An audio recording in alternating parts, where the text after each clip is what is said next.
The rain came down harder than it had all week, drumming against the windows in steady rhythm as Emily waited in the quiet of her Seattle home. It was nearly 8 p.m., and the house felt larger than usual. Too quiet, too still. Her husband, Mark, had called an hour earlier to say that a few of his coworkers might stop by to drop off some documents. It wasn't unusual for him to send people over when he was tied up at work, but something about tonight felt different. Maybe it was the thunder outside or the way the wind shook the trees in the yard. Still, Emily didn't think much of it. She just wanted to be polite, make a good impression, and get through another lonely evening. When the knock came, it wasn't light or uncertain. It was firm 3 raps that echoed through the hallway. Emily hurried to the door and opened it to find 3 men standing in the pouring rain, all dripping wet, their jackets dark with water. "You must be Mark's coworkers," she said, trying to sound cheerful. The man in front, tall, brown-haired, and with kind eyes, nodded. "Yes, ma'am. Sorry about the late visit. The storm caught us on the road." She stepped aside immediately. "Come in before you all freeze." The men introduced themselves as Ryan, Tom, and Chris. They looked exhausted but relieved to be out of the storm. Emily handed them towels and motioned toward the living room, where the soft light from the lamp made everything glow warmly. She could already tell they were good men, polite, quiet, and clearly uncomfortable at the thought of inconveniencing her. "Mark mentioned you'd be stopping by," Emily said, smiling gently. "He's still at work, but he told me to expect you." Ryan explained that they'd been coming from a late inspection site when their truck hit a patch of flooded road. It was impossible to drive further, and since they were already nearby, they decided to bring over the reports. Emily could see the fatigue on their faces, the kind that comes from long days and endless deadlines. Without thinking twice, she offered them coffee. "You'll warm up faster with something hot," she said, moving toward the kitchen. The smell of fresh coffee soon filled the room. Emily moved with ease, pouring mugs, slicing a few leftover pastries, arranging everything neatly on a tray. When she returned, they were standing awkwardly by the window, watching the rain hammer the driveway. "Please, sit," she said, setting the tray down. "I insist." They obeyed, murmuring thank yous, and the room quickly began to feel less formal. It wasn't long before the conversation began to flow naturally. Ryan told a funny story about a collapsed tent during one of their job site inspections.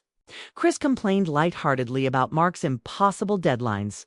Tom, quiet but observant, complimented the coziness of the house. "It's not fancy," Emily said with a shy laugh, "but I like that it feels alive." She didn't realize how much she'd missed conversation like this. Easy, friendly, real. With Mark gone so often, the silence had started to feel heavy in her life. She'd gotten used to doing everything alone, cooking, eating, even watching TV in the evenings. But now, listening to laughter echo softly under the dim kitchen light, something in her relaxed. It felt like warmth returning to a space that had grown cold without her noticing. As thunder rolled outside, the lights flickered twice before going completely dark. The men froze for a second before Emily spoke up, trying to keep calm. "Don't worry, it happens all the time when it rains like this." She reached for her phone, using the flashlight to brighten the space. Ryan stood immediately. "I can check the fuse box," he offered. Emily led him down the hallway, while the other 2 stayed near the kitchen. The house felt quieter in the dark. Every sound more noticeable, the rain. Their footsteps, even the soft hum of their breathing. Emily guided Ryan to the basement door, pointing out where Mark usually fixed things. "It's probably just a tripped breaker," she said. Ryan nodded, his calm presence steadying her nerves. Within minutes, the lights flickered back on, filling the house with soft yellow light again. "You're a hero," she said, smiling with genuine gratitude. "No problem," he replied. "You've already saved us from the storm. I figured it's only fair I help with something." They returned to the living room, where Tom and Chris were laughing over an old family photo on the shelf. Emily joined in, telling the story behind it, a memory of a disastrous camping trip years ago. The atmosphere was light, easy and free of any tension. It felt like old friends catching up, not strangers waiting out a storm. When the clock struck 9, Emily glanced toward the window. The rain hadn't slowed at all. "It might not stop tonight," she said quietly. Ryan checked his phone. No signal. "We can wait until it lightens up," he offered. "I don't want to leave you alone, though, if the power cuts again." Emily hesitated. She didn't want to seem rude, but she also didn't want to spend the night alone in a storm. "Of course," she said softly. "You can stay until it's safe to drive." She moved around the kitchen again, making sandwiches this time. "It's the least I can do," she said when Chris tried to refuse. As she worked, she caught herself glancing at the clock every few minutes, wondering if Mark would call. He hadn't yet, which wasn't unusual, but tonight it felt heavier. She didn't want to think about the loneliness that had been growing between them. Instead, she focused on being present, on hosting these three polite, tired men who were simply trying to stay dry. They sat together at the kitchen island, eating and laughing as the rain poured harder outside. The power flickered once more, but stayed steady. Emily found herself genuinely enjoying the moment, the noise, the warmth, the company. It wasn't romantic. It was simply human. A small reminder that connection still existed beyond silence. At one point, Tom asked softly, "Does Mark always work this late?" Emily froze for a second, caught off guard. She nodded slowly. "He does what he has to. He's good at his job." But inside, she felt the familiar ache of distance. Not anger, just quiet sadness. She quickly changed the topic, asking about their next project and where they were headed next. The conversation stretched past 10 o'clock.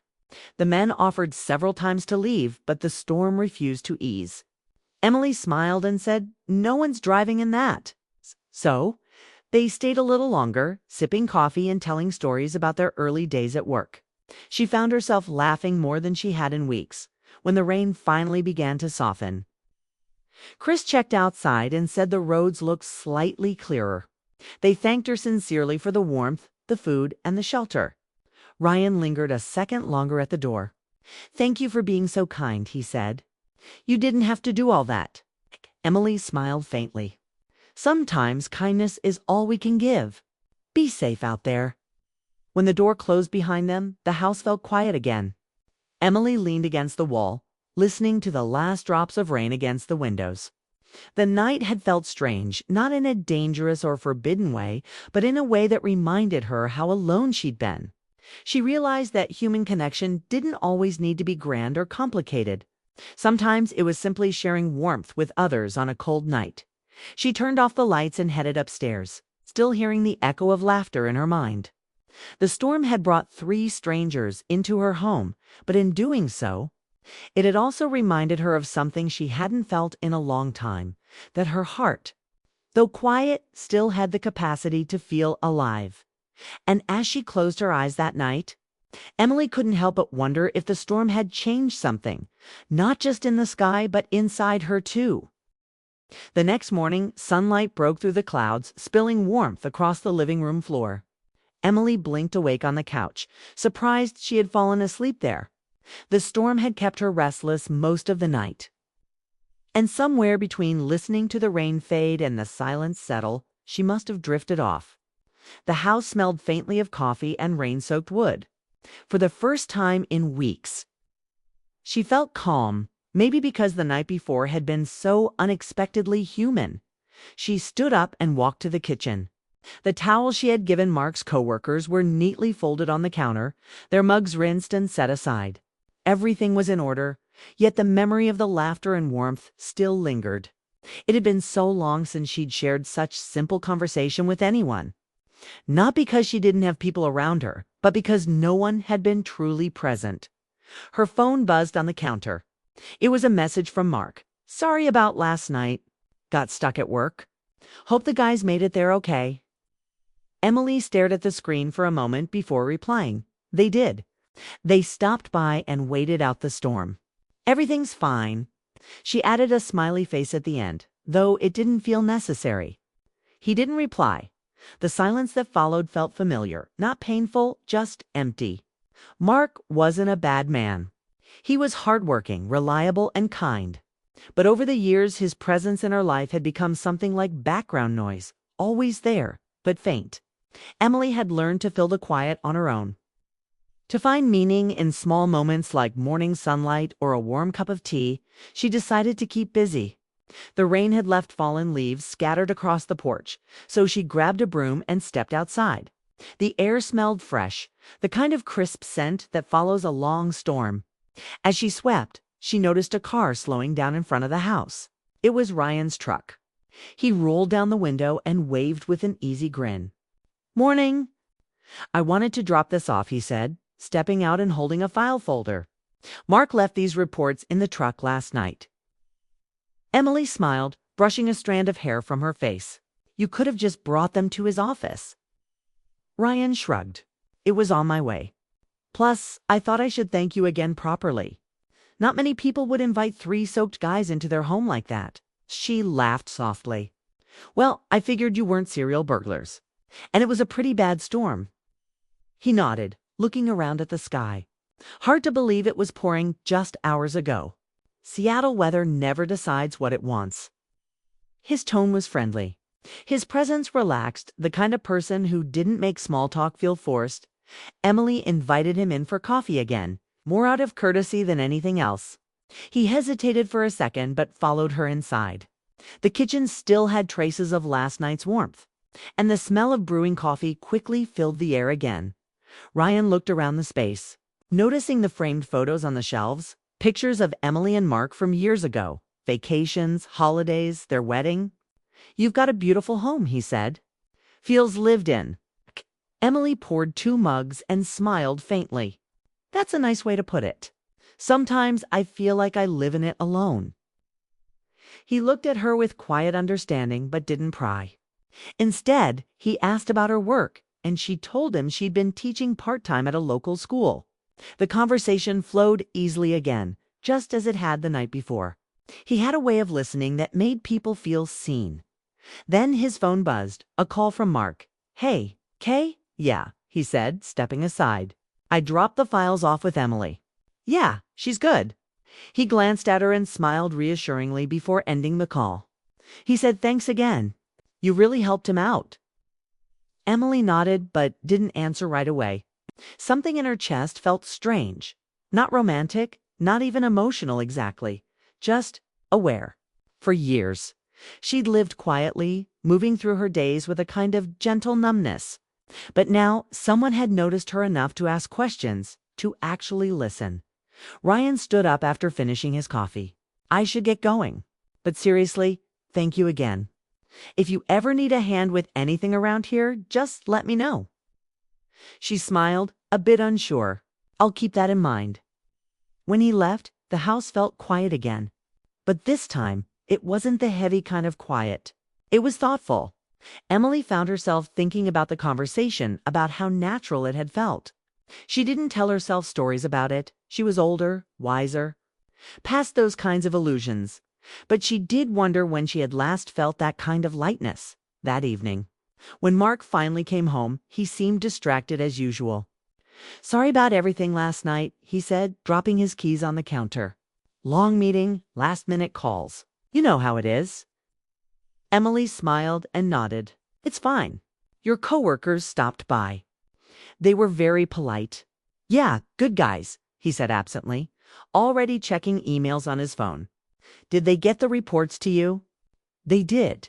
"Perfect." He gave her a quick kiss on the cheek and walked upstairs, still talking to someone on the phone. Emily stood in the kitchen for a while after that, looking out the window where raindrops had started falling again, soft and rhythmic. She wasn't angry, just quietly resigned. The next few days passed normally.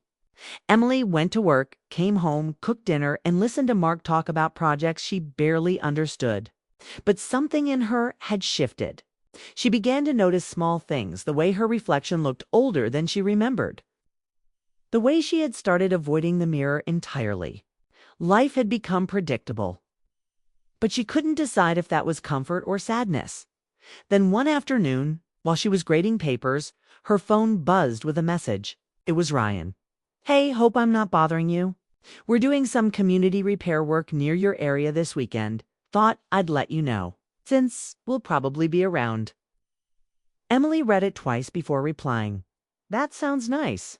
Hope it goes well, he replied almost instantly. If you're free, you should stop by. We could use someone with your calm energy. You're good company. She smiled despite herself. It wasn't flirtation, not the kind that breaks boundaries, but it was kind, genuine. It had been a long time since someone had said something that felt sincere. She didn't reply right away, just placed her phone face down on the desk. Later that evening, while Mark was watching TV, she found herself thinking about the message again. It wasn't that she wanted attention from anyone else. It was that she missed connection.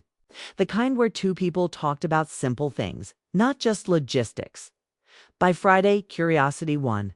She decided to stop by the community project. It was a public cleanup near a park. Lots of volunteers, families, and laughter. She saw Ryan immediately in work boots, hands covered in paint, smiling as he helped an older woman lift a heavy box. When he spotted Emily, his eyes brightened. "You came." "I told you I'd stop by," she said, trying to hide how nervous she felt. He handed her a pair of gloves. "You're just in time to help us save a few benches from their tragic old paint." They worked side by side, chatting easily. Around them, kids ran through the grass and dogs barked in the distance. It was one of those moments that felt ordinary and meaningful at once, like life was reminding her she was still part of the world. When they took a break, Ryan handed her a bottle of water. "You know," he said, "Mark's lucky. You're kind to everyone." Emily looked down. "Kindness doesn't take much." "Maybe not," he said, "but it's rare these days." She smiled softly. The words stayed with her long after the event ended that night. Back home, Mark was asleep early, his phone buzzing quietly on the nightstand. Emily stood by the window again, watching another drizzle begin to fall. The streetlights reflected off the wet road, painting everything gold. She thought of how life sometimes gives small moments not to complicate things, but to wake you up, to remind you that your heart still works, that your spirit still matters. She didn't know where things were going, or if anything would change, but for the first time in a long while, she felt alive enough to hope, and that quiet feeling, not excitement, not rebellion, but hope was enough to keep her standing there for a long, long time. The following week felt strangely quiet, as if life had paused to let Emily catch her breath. The weather in Seattle had turned soft again. Gray skies, a cool wind brushing through the trees. Emily found herself standing by the window more often, watching the rain gather on the glass, wondering how long she'd been waiting for something she couldn't quite name. Mark had been leaving earlier and coming home later. He was deep into another project, his focus buried in spreadsheets and meetings. Their conversations had become short, practical exchanges about groceries, bills, or who would feed the dog. Emily didn't complain. She had learned long ago that silence was easier than asking for something that might not come. But lately, that silence had begun to sound like absence. It was Friday evening when everything began to shift again. Emily was in the kitchen, setting the table for dinner. She had made roasted chicken and vegetables, Mark's favorite, though she couldn't remember the last time he'd noticed. Just as she was placing the plates down, her phone buzzed. It was a photo from the community event last weekend. Ryan had sent it. The picture showed her painting a park bench, sunlight on her face, smiling in a way she hadn't seen herself smile in years. Beneath the photo was a short message. "They're already planning the next event. You made it more fun for everyone. Hope you'll come again." She stared at the message, her heart tightening. There was nothing wrong with it, no hidden meaning, no line crossed. Just kindness. Still, she hesitated before typing back. "I'll try. It was a good day." She hit send and quickly put her phone away as Mark walked in. "Hey," he said, loosening his tie. "Sorry I'm late again. The client pushed another deadline." "It's okay," Emily said softly. "Dinner's ready." They ate mostly in silence. The sound of forks against plates filled the room. After a while, Mark said, "You know, Ryan mentioned you came by the cleanup last weekend. That surprised me." She looked up. "Why?" He shrugged. "You're usually not the volunteering type." Emily frowned slightly. Maybe you don't know what type I am anymore." He blinked, caught off guard. "What's that supposed to mean?" "Nothing," she said quickly, forcing a smile. "Just maybe people change." He nodded slowly, uncertain how to respond. The rest of dinner passed quietly. That night, Emily lay awake, listening to the rain again. She wasn't angry at Mark, not really. She just felt a kind of loneliness that didn't come from being alone, but from being unseen. She turned on her side, watching the faint glow of his phone screen on his face. He was answering emails again. She closed her eyes, wondering how their love had become so distant. The next morning, Mark had already left when she woke up. On the counter was a note. "Early meeting. Don't wait up." She sighed, made herself coffee, and sat by the window with her book. She didn't plan to go anywhere, but by mid-morning, she found herself driving toward the park again. The volunteers were there, familiar faces from last week. Ryan saw her from across the field and waved. "You made it," he called out. She laughed. "I said I'd try." They spent the day repainting a playground fence, talking between tasks. Ryan told her about growing up in Oregon, about his mom who'd taught him to fix everything with patience instead of strength. Emily told him about her early teaching years. The children who still sent her holiday cards. There was an ease between them that didn't need explanation. He never asked about her marriage, and she never talked about it. Their connection was simple, built on shared kindness, on the comfort of being understood without judgment. At one point, as they cleaned up the brushes, he said quietly, "You ever feel like you're living a life that looks perfect from the outside but doesn't feel like yours?" Emily paused, her hands still. "Every day," she said softly. He nodded, not pressing further. "You deserve a life that feels real, you know? Not just one that's expected." His words stayed with her long after she went home. That night, she couldn't sleep. She sat on the porch, wrapped in a blanket, listening to the wind move through the trees. She wasn't in love with Ryan, she knew that, but he had reminded her of something she had forgotten. She still had the power to choose what kind of life she wanted. A few days later, Mark returned from a short business trip. He was tired, distracted, and talking endlessly about work again. Emily waited until he finished his story, then asked quietly, "Mark, are you happy?" He looked at her, confused. "What do you mean?" "With us," she said. "With our life." He frowned. "I mean, yeah, I think so." "Why? Aren't you?" She hesitated. "I don't know anymore. We used to talk about everything. We used to laugh. I miss that." He sighed, rubbing his forehead. It's just been busy lately. Things will slow down. You know I'm doing this for us." "I know," she said softly. "But while you're doing all that, I feel like I'm fading into the background." What? He reached for her hand, but it felt like habit more than understanding. "I'm sorry if you feel that way," he said gently. "I'll try to do better." Emily smiled weakly. "I hope so." The following week, she didn't see Ryan. The park was quiet, and she threw herself back into work, determined to find balance. But the absence she felt wasn't about him. It was about herself. She wanted to feel alive again, to wake up excited, to believe her heart still mattered then. One evening, Mark surprised her by coming home early. He carried flowers, daisies, her favorite. "Thought we could have dinner out tonight?" he said. Emily blinked, surprised. "Really?" "Yeah," he said, smiling. "You've been patient with me. I haven't been around much. I want to fix that." They went to a quiet restaurant downtown. The city lights reflected in the window beside them. For the first time in a long while, Mark seemed present. Really present. He told stories from work that made her laugh, asked her about her school, Kate, and actually listened. Halfway through dinner, he said, "Ryan told me how much you helped at the park. He said everyone liked you. I didn't realize how much I've kept you out of my world. That's on me." Emily's eyes softened. "It's okay. Maybe we just forgot how to meet each other halfway." He nodded. "Maybe it's time we start again." That night, when they got home, the house felt lighter. Emily watched as Mark put his phone away and sat beside her on the couch. For the first time in years, they talked without checking the clock. The next morning, She texted Ryan to thank him, not for what he'd said or done, but for reminding her of herself. She wrote, "Thank you for the conversations and for helping me remember who I am.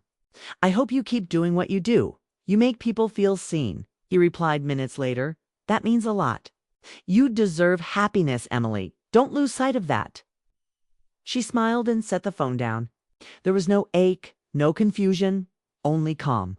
She understood now that sometimes people enter your life not to stay, but to help you wake up to what was always there as days passed. Emily and Mark slowly found a rhythm again. They cooked together, went for walks, and even planned a small weekend getaway. It wasn't perfect, but it was real.